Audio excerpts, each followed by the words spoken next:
हाय दोस्तों, कैसे आप सब। उम्मीद करता हूँ ठीक होंगे।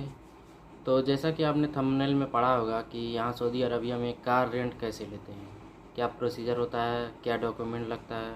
तो आज मैं इसी के बारे में आपको बताने वाला हूँ। तो अगर आप मेरे चैनल पर नए हैं तो चैनल को सब्सक्राइब कर लीजिए और वीडियो को लाइक कर दीजिए। तो चलिए वीडियो को शुरू करते हैं।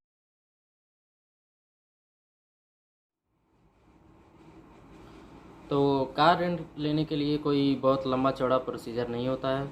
तो अगर आप यहाँ के रेसिडेंस हैं, यानी आपके पास यहाँ का सऊदी अरबिया का इकामा है, नेशनल आईडी कार्ड है, तो आपके पास उसके साथ साथ यहाँ का ड्राइविंग लाइसेंस भी होना चाहिए।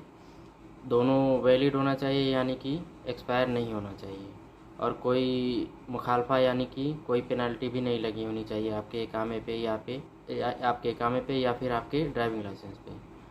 तो ये दो डॉक्यूमेंट आपको लेना है, कोई और डॉक्यूमेंट नहीं लेना है। आपको सीधे चले जाना है किसी कार रेंटल ऑफिस पे, जहाँ पे कार रेंट देते हैं। आप वहाँ ऑफिस पे जाएंगे, आपसे आपका इकामा लेगा, उसको चेक करेगा, फिर आपसे आपका ड्राइविंग लाइसेंस लेगा, उसका डिटेल लेगा। उसके बाद आपको थोड़ा वेट करना पड़ेगा, क्योंकि वो आपके ड्राइविंग लाइसेंस का डिटेल जो है वो ट्रैफिक डिपार्टमेंट में भेजते हैं। वहाँ से आपको अप्रूवल मिलता है, तभी आपको कार रेंट पे मिलेगी। वो अप्रूवल इसीलिए होता है कि आपके ड्राइविंग लाइसेंस पे कोई पेनल्टी या कोई मुखालफा या कोई इलीगल एक्टिविटी आपने नहीं परफॉर्म की होगी, तो इसलिए आपको चेक करवाना पड़ता है। तो जब वो चेक करवा लेते हैं, उसके बाद वहाँ से एनओसी मिल जाता है ट्रैफिक डिपार्टमेंट से। उसके बाद आपको कार देते हैं। तो कार देने के पहले आपको एक पेपर देते हैं कार के बारे में। तो उस पेपर में बेसिकली यही होता है कि कार कहाँ से डैमेज हुआ है, कहाँ से रिपेयर हुआ है, इसी टाइप के उसमें डिटेल होती है। और जो आपको दिखाते हैं कि हाँ आप भी देख लीजिए, जहाँ पे कार में डैमेज है या कोई रिपेयरिंग हुई है तो उसको आप भी फिज़िकली चेक कर सकते हैं। आपको लेके जाते हैं, बोलते हैं कि आप मोबाइल से रिकॉर्डिंग भी कर सकते हैं, कि बाद में अगर कोई आपको क्लेम करे कि नहीं ये स्क्रैच या कोई कार में कोई एक्सीडेंट का कोई इशू है, उसको आपको दिखा के बोले कि आपको इसका पेमेंट करना है, तो वो आपको लेके जाएगा। वो बोलेगा कि आप वीडियो भी बना सकते हैं इस सारे डॉक्यूमेंट का, जो पेपर में है और जो कार में है, ऑन द स्पॉट वहीं पे।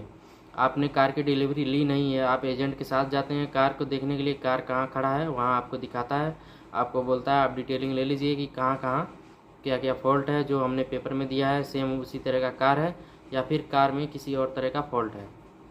क्योंकि जब आप कार रिटर्न करते हैं तो वही सारी चीज़ें मैच करते हैं वो लोग, कि जो पेपर में हमने आपको दिया था उससे रिलेटेड जितने भी एक्सीडेंट या कोई और डिटेल उसमें कार में जो मौजूद है वो उससे ज़्यादा ना हो। यानी कि अगर आपने कोई स्क्रैच कर दिया, कहीं टच हो गया, स्क्रैच हो गया, तो वो डिटेल आपको उस कागज़ में नहीं मिलेगा। तो वो लोग बोलेंगे ये स्क्रैच आपने किया, तो उसके लिए आपसे वो चार्ज करेंगे, वो अपने अकॉर्डिंग चार्ज करेंगे। जितना आपने नुकसान किया होगा तो उस हिसाब से वो चार्ज करेंगे। तो इसमें प्रोसीजर कोई और नहीं है, बस यही हिसाब है। और कितना रियाल लगता है उसका वो कंपनी वाइज होता है कि किस कंपनी से आप कार रेंट लेते हैं। तो पर डे के हिसाब से भी होता है, 3 दिन के हिसाब से होता है, 2 दिन के हिसाब से, आप जितने दिन का चाहें उस हिसाब से ले सकते हैं। उस हिसाब से आपको कार रेंट मिल जाएगा। तो उसमें बेसिकली कंपनी का सिस्टम होता है कि आप किस कंपनी से लेते हैं तो उस हिसाब से आपको फ़ीस भी कम ज़्यादा देनी पड़ती है। जैसे अगर आप कोई लोकल दुकान से या किसी लोकल ऑफिस से लेंगे तो वहाँ पे फ़ीस आपको सस्ता मिलेगा। क्योंकि यहाँ पे एक चीज़ आपको समझ लेनी है कि जो लोकल शॉप है या लोकल ऑफिस है वो आपको स्कैम करने के लिए बैठे हुए हैं। सभी की बात मैं नहीं कर रहा हूँ, लेकिन ऐसे हैं मार्केट में जो आपको स्कैम करने के लिए बैठे हैं। क्या करते हैं, वही मैंने जो बताया स्क्रैच की बात, कि आप गाड़ी लेके जाते हैं, डिटेल उसका नहीं लेते हैं अच्छे से, कि हाँ डिटेलिंग में जाएं, अच्छे से उसको चेक करें, पेंटिंग का या कोई और उसका पार्ट या कोई इसका मिरर या ब्रेक या ऐसा कुछ, ये सब आप चेक नहीं करते हैं अच्छे से, तो आपके साथ स्कैम हो जाता है। तो इसीलिए मैंने आपको पहले बताया, आप वो कैमरा आपको अलाउ करेगा कि हाँ आप वीडियो बना सकते हैं अच्छे से। तो वीडियो आप बना लेंगे तो आपके लिए ईजी रहेगा इस बात के लिए कि आप उसको बता सकते हैं कि मेरे वीडियो में ये डैमेज नहीं हुआ है जो तुम मुझे बता रहे हो। वीडियो में अगर आपने सब कुछ रिकॉर्ड किया है, उसके बाद कार रिटर्न करने के समय सेम टू सेम कार आप उसको रिटर्न करेंगे तो आपको एक्स्ट्रा कोई फ़ीस जमा नहीं करनी पड़ेगी। तो इसीलिए मैं आपको बताने वाला था कि स्कैम कैसे होता है। स्कैम इसी तरह होता है कि आप कार रेंट लेते हैं किसी लोकल शॉप से या किसी लोकल ऑफिस से, तो वो क्या करते हैं, वो लोग आपको सस्ते में देते हैं। मान लीजिए यहाँ सऊदी अरबिया है तो यहाँ जनरली चलता है 75, 80, 90, कोई 100 चार्ज करते हैं, 100 रियाल। तो इसी हिसाब से वो लोग चार्ज करते हैं। तो उसमें आपको किलोमीटर देते हैं कि आप एक दिन में इतना किलोमीटर चला सकते हैं, 250, 300, वो उनका लिमिट होता है अपना, कि वो उस हिसाब से आपको देते हैं कि आपसे जो उन्होंने फ़ीस चार्ज की होगी दिन के हिसाब से या हफ्ते के हिसाब से, तो उस हिसाब से मैं ये जो किलोमीटर का हिसाब बता रहा हूँ ये पर डे का हिसाब बता रहा हूँ, एक दिन का।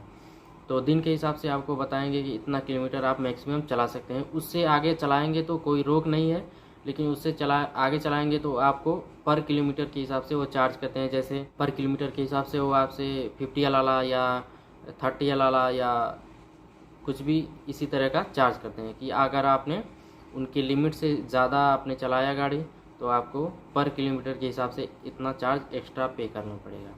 तो उसमें अगर आपको ज़रूरत हो तो आप चला सकते हैं, कोई रोक नहीं है, लेकिन आपको एक्स्ट्रा पे करना पड़ता है।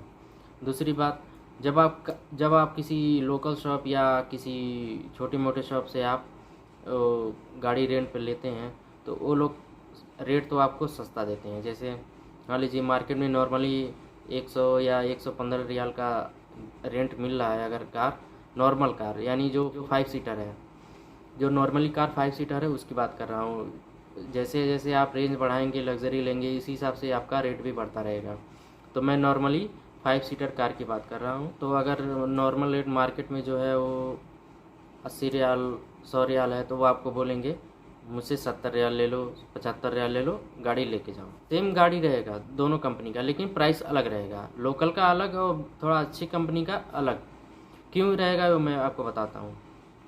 लोकल कंपनी वाला आपसे इतना पैसे लेगा, उसके बाद आप गाड़ी की डिटेलिंग चेक करेंगे या नहीं चेक करेंगे, उससे उसको फ़र्क नहीं पड़ने वाला।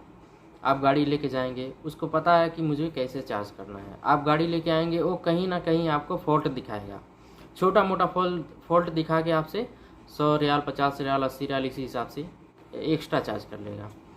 तो आपको महंगा पड़ जाएगा। क्यों? क्योंकि उनका काम है स्कैम। आपको भी पता है कि अगर कोई सस्ता दे रहा है और कोई महंगा दे रहा है, सेम वही ब्रांड, सेम वही चीज़, समझ लीजिए हुंडई की या टोयोटा की या किसी भी कंपनी की गाड़ी है, सेम ब्रांड है तो सेम दोनों के पास है, तो एक सस्ता और दूसरा महंगा क्यों दे रहा है? यही वजह है। इसमें सब लोग स्कैम नहीं करते हैं, मैं सबको नहीं बोल रहा हूँ, लेकिन ज़्यादातर ऐसा ही होता है लोकल शॉप के साथ कि वो लोग आपसे कम चार्ज करते हैं पहले कि हाँ हमें 80 रियाल दे दीजिए, 70 रियाल दे दीजिए, 75 दे दीजिए, 85 दे दीजिए।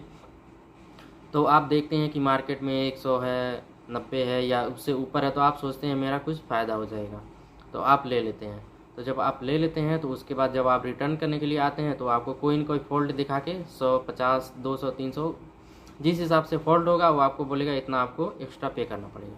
तो इसलिए आपको स्कैम में फंसा देता है वो आपको, और आपको मजबूरन पे करना पड़ता है, क्योंकि वहाँ पे कंपनी, वहाँ पे जो आपको पेपर है जो आपने साइन किया वहाँ पे लिखा हुआ होता है कि जब आप गाड़ी ले जाएं तो अच्छी से डिटेलिंग उसकी चेक कर लें। अगर उससे ज़्यादा आपने कोई स्क्रैच या कोई एक्सीडेंट किया होगा तो आपको इसके लिए पे करना पड़ेगा। तो बेसिकली यही स्कीम होता है। तो अगर आप किसी ब्रांडेड या किसी अच्छी कंपनी से कार लेंगे तो वो थोड़ा महंगे पड़ेंगे, लेकिन उसमें आपको सर्विस अच्छी मिलेगी और इस तरह का स्कैम नहीं देखने को मिलेगा। तो उम्मीद करता हूँ आपको समझ में आ गया होगा। और अगर बाहर से कोई घूमने के लिए आता है जो टूरिस्ट होता है, तो आपके लिए ये है कि आप अपना लाइसेंस लेकर आएँ वहाँ से, जो कि इंटरनेशनल लाइसेंस होना चाहिए, जिसमें कि आपको यहाँ ड्राइविंग के लिए 3 महीने का परमिट मिलता है। वहाँ पे आपको इसी प्रोसेस के ज़रिए आपको गाड़ी रेंट पे मिल जाएगी, डेली बेस पे या मंथली बेस पे, जिस हिसाब से आप लेना चाहें। और आपका इंटरनेशनल ड्राइविंग लाइसेंस यहाँ काम करेगा, जो कि 3 महीने का टाइम होता है। तो 3 महीने तक इंटरनेशनल लाइसेंस काम करता है यहाँ पे। तो उम्मीद करता हूँ ये इन्फॉर्मेशन आपको समझ में आ गई होगी। तो इसी तरह की और वीडियोस देखने के लिए मेरे चैनल को सब्सक्राइब कर लीजिए और वीडियो को लाइक कर दीजिए, और अपने दोस्तों के साथ भी शेयर कीजिए ताकि उन्हें भी ये इन्फॉर्मेशन मिल सके और उन्हें भी फ़ायदा हो और वो स्कैम होने से बच जाएं। तो मिलते हैं